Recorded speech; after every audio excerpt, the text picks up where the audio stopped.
اعوذ باللہ من الشیطان الرجیم، بسم اللہ الرحمن الرحیم۔ تمام دیکھنے سننے والے ناظرین کو میری جانب سے السلام علیکم، آداب۔ ناظرین، میرا نام تنویر احمد ہے، آپ دیکھ رہے ہیں میرا YouTube channel Tanveer Ahmed FRQ۔ جن دوستوں نے میرا چینل اب تک سبسکرائب نہیں کیا، سبسکرائب کر لیں اور بیل آئکن بٹن کو کلک کر لیں۔ ناظرین، آج بھی ہم ہمیشہ کی طرح تحریک پاکستان کے ایک ایسے رہنما کے بارے میں بات کرنے جا رہے ہیں، ایک ایسے رہنما جنہوں نے تحریک پاکستان کو مضبوط کرنے کے لیے بر صغیر کے مسلمانوں میں ایک علیحدہ وطن کے حصول کے لیے احساس جگایا۔ ایک ایسا علیحدہ وطن، ایک ایسی علیحدہ ریاست جس ریاست میں مسلمان اپنے مذہبی طریقہ کار کے ذریعے اپنے حقوق کے ساتھ اپنی زندگی بسر کر سکے۔ ناظرین، آج کے ہمارے رہنما ایک ایسے رہنما ہیں جنہوں نے تحریک پاکستان کے مسلمانوں میں یہ احساس جگایا کہ مسلمانوں کو علیحدہ وطن کے ساتھ ساتھ اپنے حقوق کے لیے جنگ لڑنے کے لیے کس طرح سے اپنا کردار ادا کرنا ہوگا۔ ان رہنما نے تحریک پاکستان کے لیے بے تحاشا قربانیاں دی۔ ناظرین، آج ہم تحریک پاکستان کے جن رہنما کے بارے میں آپ سے بات کرنے جا رہے ہیں، ان کا نام نواب بہادر یار جنگ ہے۔ نواب بہادر یار جنگ 3 فروری 1905 کو ہندوستان کے شہر دکن میں پیدا ہوئے۔ ان کے والد گرامی کا نام نواب نصیر یار جنگ تھا۔ ان کے والد گرامی پیشے کے اعتبار سے ایک بڑے جاگیردار بھی تھے۔ نواب بہادر یار جنگ نے اپنی ابتدائی تعلیم حیدرآباد دکن سے حاصل کی، اس کے بعد بقیہ تعلیم مدرسہ علوم حیدرآباد سے حاصل کی۔ نواب بہادر یار جنگ ابھی 20 سال کے ہی تھے کہ انہوں نے اپنی اس کم عمری میں ہی سماجی کاموں میں حصہ لینا شروع کر دیا تھا۔ آپ عام لوگوں کی فلاح کے لیے ہمیشہ سماجی کاموں میں پیش رہتے تھے۔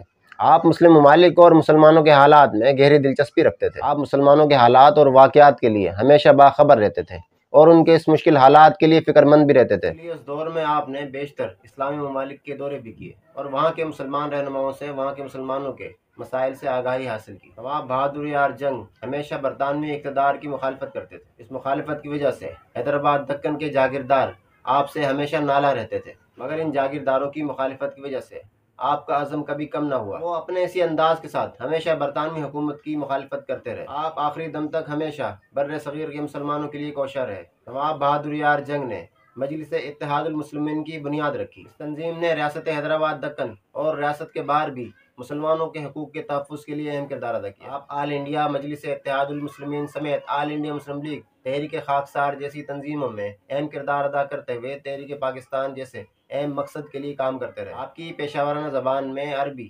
فارسی، اردو اور ہندی شامل تھی۔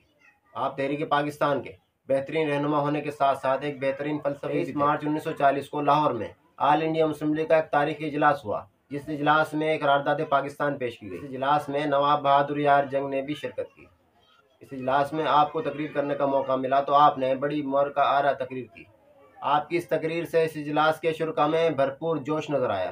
آپ کی جوشیلی تقریر دیکھ کر قائد اعظم محمد علی جناح بھی تعریف کرنے سے نہ رہ سکے۔ بابا قوم قائد اعظم محمد علی جناح نے آپ کی تقریر کو بڑا سراہا۔ آپ آل انڈیا اسٹیٹس مسلم لیگ کے بانی اور صدر بھی تھے۔ آپ کی سیاسی سرگرمیوں کی وجہ سے آپ کی والی ریاست کی جانب سے آپ پر پابندیاں عائد کر دی گئیں۔ آپ نے مسلمانوں کے حقوق کے لیے اپنا خطاب اور اپنا منصب بھی چھوڑ دیا۔ مسلمانوں کے حقوق کی جنگ میں آپ کو اپنی جاگیر سے بھی محروم ہونا پڑا۔ آپ پر پابندیاں لگنے کے ساتھ ساتھ آپ کی تمام جاگیر بھی ضبط کر لی گئی۔ اتنی ساری پابندیاں سہنے کے بعد بھی، اتنی ساری قربانیاں دینے کے باوجود بھی آپ اپنی نظریات سے 1 انچ بھی نہ ہٹے۔ آپ نے مسلمانوں کے حقوق کے لیے اس جدوجہد کو جاری رکھا۔ نواب بہادر یار جنگ بنیادی طور پر اسلامی حکومت کے حامی تھے۔ وہ حیدرآباد کے مسلمانوں میں دین بیداری کے لیے کوشاں تھے۔ انہوں نے کئی بار پرجوش تقاریر کر کے شہر بھر کے مسلمانوں میں دین کا جذبہ پیدا کیا۔ اسی وجہ سے نظام حیدرآباد کے ساتھ، حیدرآباد کی حکومت کے ساتھ آپ کے تعلقات تلخ ہو گئے۔ اسی وجہ سے آپ کی تقریر پر پابندی لگا دی گئی اور آپ کو نظر بند کر دیا گیا۔ اس نظر بندی کے دوران کچھ لوگ آپ سے خیریت دریافت کرنے آپ سے ملنے بھی گئے۔ ان لوگوں نے ان سے ملاقات کرنے کے بعد واپس آ کر اس بات کا اعتراف کیا کہ آج بھی ان کے جذبات وہی ہیں، اور ان کا کہنا ہے کہ اگر آج بھی انہیں اجازت ملے تو وہ تقریر اسی انداز میں کریں گے، اسی جذبات سے کریں گے، اسی نظریات سے کریں گے۔ آپ کی مسلمانوں کے اس حقوق کی جنگ میں آپ کے بھتیجے کی جان کو بھی نہ بخشا گیا۔ آپ کے سگے بھتیجے کو بھی اپنی جان سے جانا پڑا۔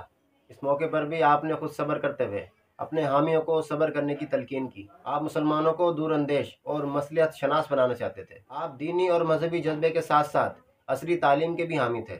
آپ کم گفتار تھے مگر بہترین مقرر تھے۔ آپ کا تقریر کرنے کا انداز سب سے مختلف اور منفرد تھا۔ آپ بے شمار دولت کے باوجود بھی ہمیشہ سادہ زندگی گزارتے تھے۔ پھر ایسا وقت بھی آیا جب آپ 25 جون 1944 کو حرکت قلب بند ہونے کی وجہ سے اس جہان فانی سے رخصت ہو گئے۔ آپ کی تدفین آپ کے آبائی شہر، آبائی ریاست حیدرآباد دکن میں کی گئی۔ آپ تحریک پاکستان کے ان رہنماؤں میں شامل تھے جن رہنماؤں نے تحریک پاکستان کے لیے بے تحاشا خدمات پیش کی، مگر پاکستان کے قائم ہونے سے پہلے اس جہان فانی سے رخصت ہو گئے۔ ایسے رہنما جو پاکستان کو بنتے ہوئے اپنی آنکھوں سے نہ دیکھ سکے۔ نواب بہادر یار جنگ تحریک پاکستان کے ایک ایسے رہنما تھے جنہوں نے پاکستان کے قائم کے لیے مسلمانوں کے حقوق کے لیے بے تحاشا پابندیاں سہیں، بے شمار بار انہیں نظر بند کر کے مسلمانوں کے حقوق کی ترجمانی سے روکنے کی کوشش کی گئی، مگر یہ ایسے رہنما تھے جنہوں نے تمام پابندیاں سہنے کے باوجود بھی پاکستان کے قیام کے لیے، مسلمانوں کی جدوجہد کے لیے ایک منٹ کے لیے خود کو نہ روکا، مسلسل مستقل جدوجہد کرتے رہے، پاکستان کے قیام کے لیے اپنی خدمات پیش کرتے رہے۔ نواب بہادر یار جنگ جیسے رہنماؤں کی محنت اور ان کی لگن کی وجہ سے پاکستان کا قیام عمل میں آیا۔ ہمارے ویڈیوز کا مقصد بھی یہی ہے کہ تحریک پاکستان کے رہنماؤں نے جس طرح سے اپنی خدمات پیش کرتے ہوئے پاکستان کے قیام کے لیے، مسلمانوں کے حقوق کی جدوجہد میں قربانیاں پیش کرتے ہوئے اس پاکستان کے لیے جو خدمات پیش کی، وہ آپ کے سامنے لا سکیں۔ ناظرین، اگر ویڈیو پسند آئی ہو تو لائک کریں، شیئر کریں، کمنٹ کریں، اور چینل کو سبسکرائب نہیں کیا تو چینل کو سبسکرائب کریں۔ آنے والی ویڈیوز میں ہم تحریک پاکستان کے مزید رہنماؤں کے بارے میں آپ سے بات کرتے رہیں گے۔ اگر آپ کو ویڈیو پسند آ رہی ہے تو ہماری ویڈیوز کو دیکھتے رہیں۔ پاکستان کی تاریخ اور ان تاریخی رہنماؤں کے بارے میں ہم ویڈیوز بناتے رہیں گے، آپ کے سامنے لاتے رہیں گے۔ آپ کا سپورٹ ہماری حوصلہ افزائی کرتا ہے۔ اب اجازت چاہوں گا۔ اللہ حافظ۔